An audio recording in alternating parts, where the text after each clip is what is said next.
Hey guys, how are you? I just want to shoot a quick video about fat loss and how you can kind of keep fat off during the holidays. You know, Thanksgiving's coming up on Thursday, and there's definitely a lot of food-centered activities going on. And so, what are some strategies and some things you can do to kind of keep fat off and even promote fat loss during the upcoming holidays? And this can be used for Thanksgiving or Christmas or just any time throughout the next 30 to 45 days.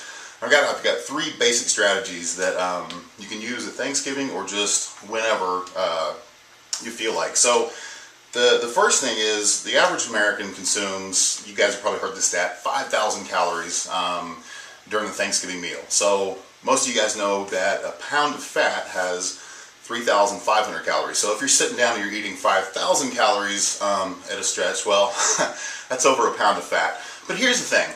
I want to take a little bit of a different approach to this. Instead of saying, well, go to Thanksgiving and only eat this and only do certain things and only have these certain foods. I think that's garbage, because it's Thanksgiving and you should just go and enjoy yourself and not feel guilty about eating. Because when you feel guilty when you're consuming a food, if you're craving something and you go and you have it anyways and you feel guilty the whole time you're eating it, that's really a bad way to go about it, because that messes up the digestive process, it messes up the nutrient absorption, and it raises stress levels, and it raises especially cortisol levels. And cortisol is a stress hormone that's directly responsible for storing food as body fat. It's a fight or flight hormone. So just go, enjoy yourself, have fun. It's an uphill battle. It's Thanksgiving, and it only happens once a year. No big deal. But it's the strategies that you do before and then after Thanksgiving that really make a difference in fat loss and keeping pounds off during the holidays. So I was talking to a guy one time, and he was supposed to weigh 180 pounds. He was a boot camper, and he weighed 250 pounds at the time. And he's like, Tim, I weigh 250 pounds on purpose. And I'm like, well, what do you mean, man? That's crazy. You said you're supposed to weigh 180 pounds. And he said, well, yeah, but I've never accidentally eaten anything. And that kind of hit home for me, because it's all about what we put in our bodies. And so if we can just follow these three simple strategies regarding what we put in before and then after Thanksgiving and how we move around to get the calories off, that's really the biggest thing. So the biggest secret to fat loss, and I get asked this all the time, right? So is it more cardio, is it less cardio? Is it strength training, is it not strength training? Is it high carb, is it low carb? Well, there's 100 different theories out there. But what I've really found is it's all about insulin response, and it's all about blood sugar levels. So you want to eat in a way that keeps your insulin response down. Insulin is the body's most anabolic hormone, and when you eat carbohydrates, your insulin levels increase to process the sugar in those carbohydrates, or to process those carbohydrates into sugar that your body can use. That sugar goes to immediate energy needs in your body, but then any leftover energy from that cookie or that pasta or that bread or whatever that you've eaten is then stored as fat. So what you want to do is eat foods that keep an insulin response very low. So foods that will spike insulin levels are high glycemic foods like a banana or orange juice or cookies, ice cream, cakes, pies, the really sweet stuff, candies, things like that. Foods that keep insulin response very low are the things we talk about a lot, like sweet potatoes and quinoa and oatmeal and vegetables and whole unprocessed foods. So you want to eat foods and choose foods that keep insulin response low. That's the biggest thing. And you want to keep your blood sugar levels stable and steady. And there's three tips on how to do that. And the first one is eat protein first. So protein is key, because when you eat protein with every meal, it helps the carbs that you eat with that meal as well to digest more slowly. And a lot of people have like carb cravings or sweet cravings. Well, it's because when you get a carb or a sweet craving, it's probably because you've been eating carbs and sweets prior to that. So you eat a cookie or something like that, or you get a sweets craving, you eat a cookie because you have low blood sugar. So your body goes, okay, I need a blood sugar kick right now because my energy level's low. So you go out and eat a cookie, for example, and your blood sugar levels spike and your insulin levels spike, and you get the immediate energy that you need from that cookie, but then the rest of those calories are stored as fat. Well, on the other hand, if you eat protein, protein digests very slowly and creates a very low, slow, small insulin response. So you get a steady blood sugar level throughout the day, especially if you're eating protein with every single meal. Good sources of protein, eggs, chicken, fish, beef, turkey, any of that works just fine. Whey protein powder is great, and a great technique especially during the holidays. Like if you're going to go out to eat, or if you're going to go out drinking, or if you're going to be in a party that's going to have food as kind of a central theme, which a lot of parties do around this time of the year, go have a protein shake first before you go in. Like just have a simple whey protein shake, 30 to 40 grams, before you go to that party. Had a camper one time who, that's kind of what she and her friends did for fun. They would go out and eat. It was kind of an entertainment thing, I called it. But they would go to restaurants and just kind of eat and socialize, but that was like their whole fun thing. And she was gaining weight, gaining weight, gaining weight. And she didn't want to give up her friends, so we needed to figure out a way that she could go out and enjoy the time with her friends, but not eat so much. So what she started doing was having a protein shake before she went into the restaurant. It blunted hunger response. She hardly ate anything because she felt full from the protein shake. She got a good kick of protein before she went in, and she'd just have a salad, and she'd get to hang with her friends and still have a good time. And it's a great technique. It's a little secret, and it works great for parties or even for Thanksgiving. If you're scared about picking out, have a protein shake before you eat. It makes a big, big, big difference. The other thing about protein is that it supports muscle tissue. And as you guys know, we're all getting older. I don't know anybody who's watching this who's actually getting younger right now. And as we get older, hormone levels drop and muscle tissue declines. So that's why strength training is so important. That's why what we do in boot camp is so important, because there's resistance training and strength training which builds muscle. You've got to support that muscle tissue because muscle is metabolically active. It burns calories even as you're sitting there watching this video. And if you get enough protein in, that's going to ensure that you support that muscle tissue, which means you're metabolically active, which means your metabolism's revving along, which means you're going to be burning fat.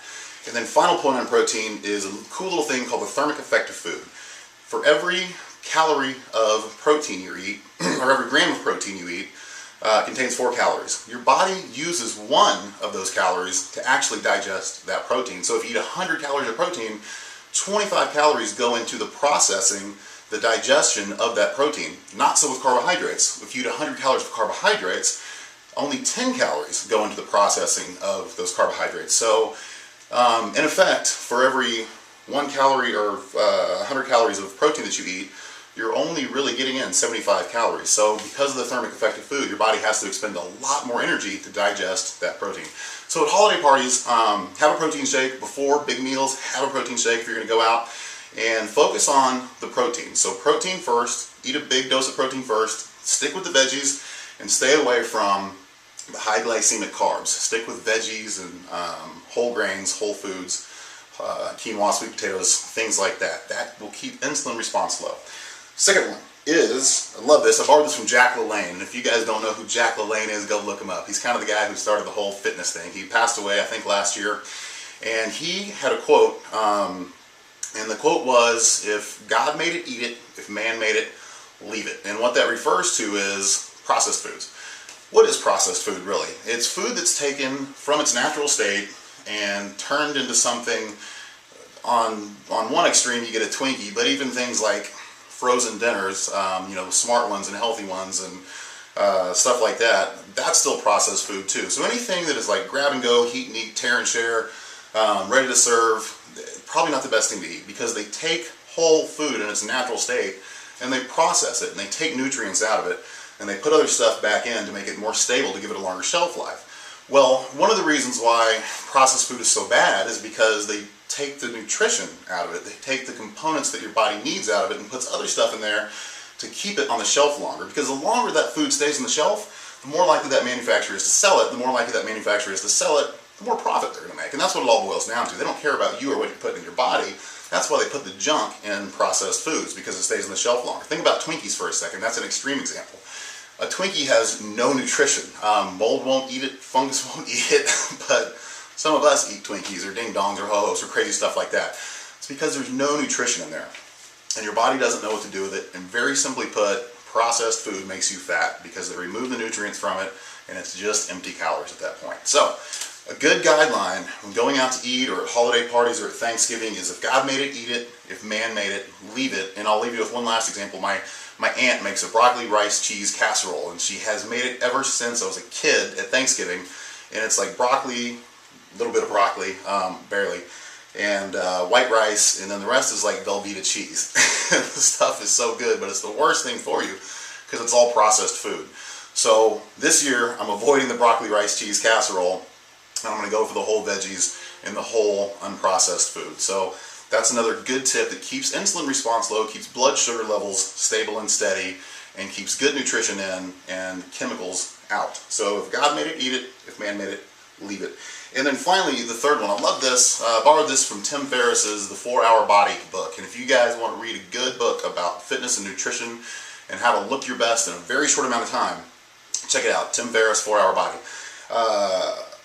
He's got a quote that says, if it's a white food or if it can be made into a white food, it's best to avoid it. And what that means, the obvious white foods are like flour and sugar, white bread, white rice, things like that. But the not so obvious are things like whole wheat pasta or brown rice or whole wheat flour.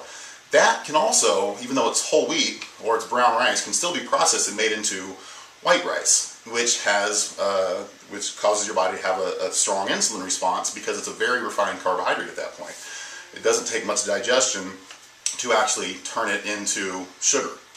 So even if it's a whole wheat, or if it's whole wheat pasta, or if it's whole wheat bread, best to leave it alone.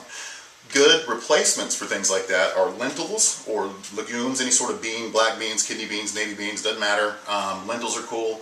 And then vegetables. So avoid the stuff that is either a white food or that can be turned into or processed into a white food. And that's a great tip to keep, again, insulin response low and blood sugar levels stable and steady. So eat protein first, healthy dose of protein every meal, and I say 0.75 to 1 gram per pound of at least lean body mass. So if you weigh 100 pounds and you're 20% body fat, then you've got 80% lean, or 80 pounds of lean body mass. So you would eat at least 1 gram to 3/4 of a gram of protein per pound of lean body mass. I get around 270 grams of protein a day, because that's about what I weigh. And finally, last thing, if you guys will go to austingetfit.com and plug in your email address there, there's a 1-week meal plan. And for those of you who are going to be traveling over the weekend, there is a downloadable workout that you can take with you. You don't even need dumbbells for this one. So no need to take the dumbbells on the road, although I'd recommend it. And there's also another holiday fat loss report in there. It's 14 tips for holiday fat loss. Some of you guys have received it already, but if you haven't and want to check it out, it's at austingetfit.com. And last thing, move.